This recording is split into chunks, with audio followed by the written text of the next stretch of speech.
I'm doing an updated video. I did a short video in my short section on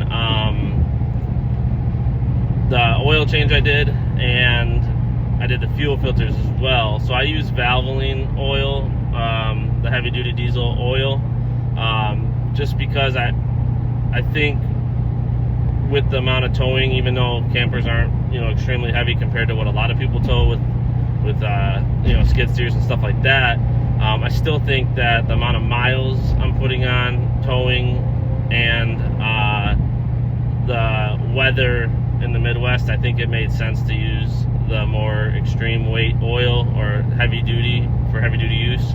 I had some issues with the oil change. The Ford dealership I purchased the truck from did an oil change on the truck, so I'm assuming they used Motorcraft oil, and I do know it was a Motorcraft oil filter. The drain plug was really tight, way tighter than it needed to be. Took some muscle to get that off, and then the oil filter was on extremely tight. I'm one that typically tightens stuff more than it needs to be, and whoever did this oil change tightened it way more than it needed to be.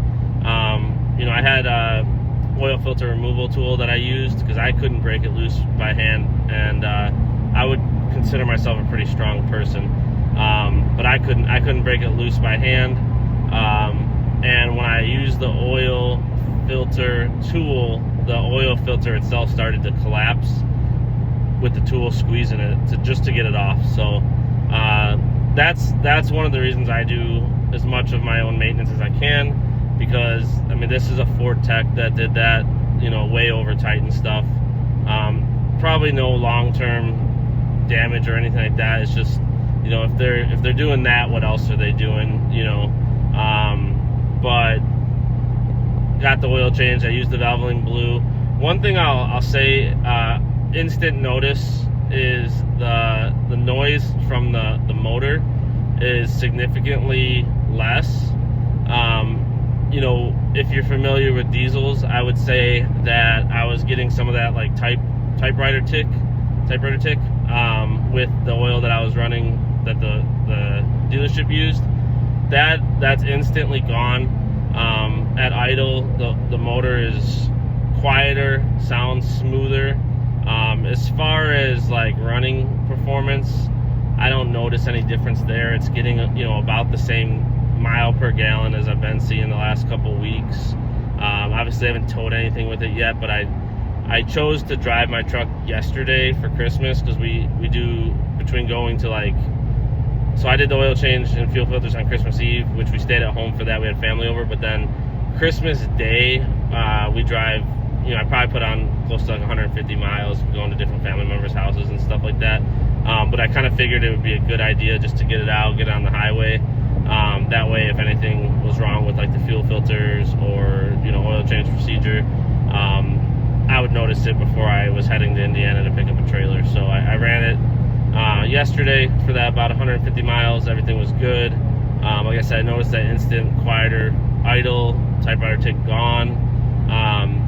But mile per gallon, things like that have stayed the same, which I figured that would be the case. I don't think doing an oil change, unless you're significantly overdue, I don't see that you're going to see a difference in overall performance. But and my fuel filters, I did use Ford Motorcraft filters. Being this is a 2019, and my previous one was a 2015. They do have a different frame rail filter. The old style with the 2015 was like a canister, circular filter.